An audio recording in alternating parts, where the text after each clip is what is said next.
is rank number 6. We'll just copy it to be quick for in our new table. Student 1 is ranked as 6, 11.5, 3.5, 8.5, 11.5, 2.5, 6, 3.5, 8.5, 11.5, 1, 14, and 6.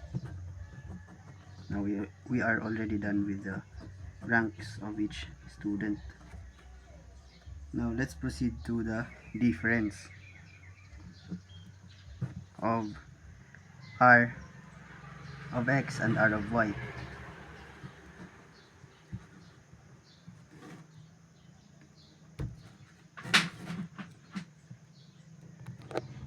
The difference of variable X, rank variable X and rank variable Y. 5 minus 6 is negative 1. 13 minus 11.5 is 1.5. 3 minus 3.5 is negative 0.5. 8 minus 8.5 is negative 0.5. 10.5 minus 11.5 is negative 1. 2 minus 2 is 0. 10.5 minus 11.5 is negative 1. 7 minus 6 is 1. 4 minus 3.5 is 0.5. Am I right? Right. So 9 minus 8.5 is 0.5 also. 12 minus 11.5 is 0.5. 1 minus 1 is 0. 14 minus 14 is 0. And 6 minus 6 is 0.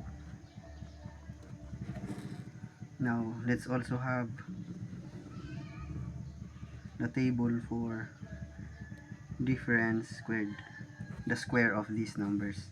The square of negative 1 is 1 because negative 1 times negative 1 is positive 1. The square of this is 2.25. The square of this is 0.25. Also 0.25, positive 1, 0, positive 1, 1. 0.25 or 0.25, that's the same.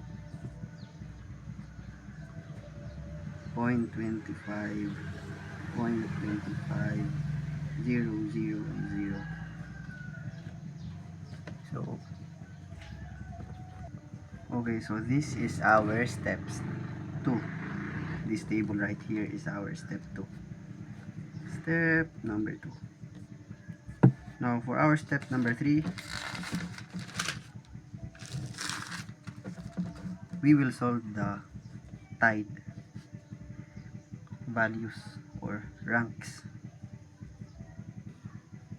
or the T of T sub X. The formula for T sub X is T of X is equal to the summation of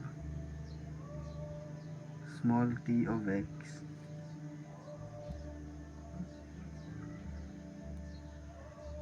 T of X squared minus 1 all over 12, meaning the identical values in variable X. So to solve that, in the variable X we have only one identical values, the 10. We have two 10s in variable X, so that is T of X is equal to 2. because we only have 2 in variable x, so that will become 2. T of x will now become 2, and t of x will also become 2. This is squared, so squared minus 1 all over 12, and that is equal to 2 squared is 4 minus 1 is 3, so that is 2 times 3 over 12. 2 times 3 is 6, so 6 over 12. 6 over 12 or also equal to 1/2 or 0.5. We use decimal here. Now for our t sub y, which is the value of the variable y, also the same here, but t sub y, we use t sub y, very similar here. So our t sub y is in our variable y here, we have identical numbers, and unlike variable x, which only has one group of identical numbers, here in our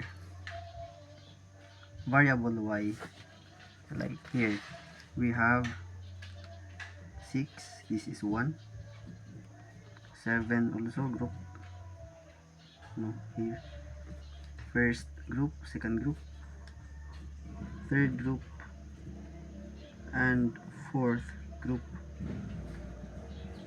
So for group number 1, there are 2 identical, so our also value here is the same as this, and because we already written it, so that is for first, that is 0.5. Now for our second group, just copy this formula right here. This is first, we label it as first. The second is t sub y is equal to, we have 3 sevens, so t of y is equal to, small t of y is equal to 3 squared minus 1 or all over 12, and that is equal to 9. 3 squared is 9, right? 9 minus 1, 8. That is 8 over 12 or equal to 24 over 12. 24 divided by 12, that is equal to 2.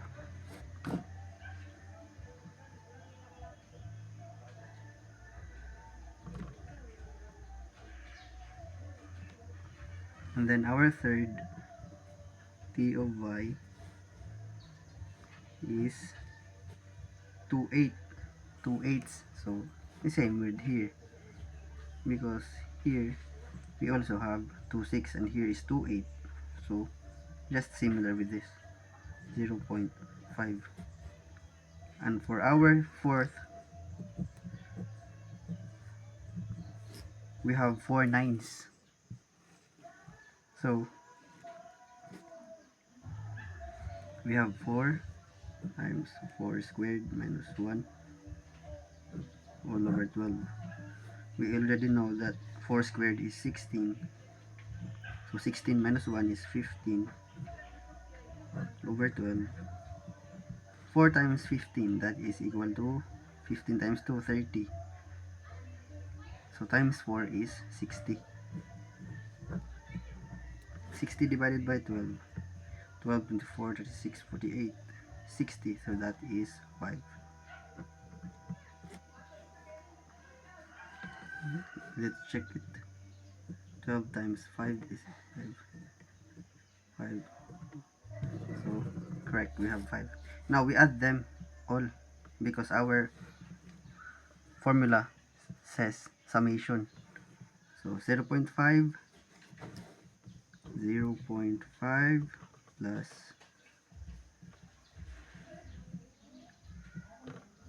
2 plus 0.5 plus 5 is equal to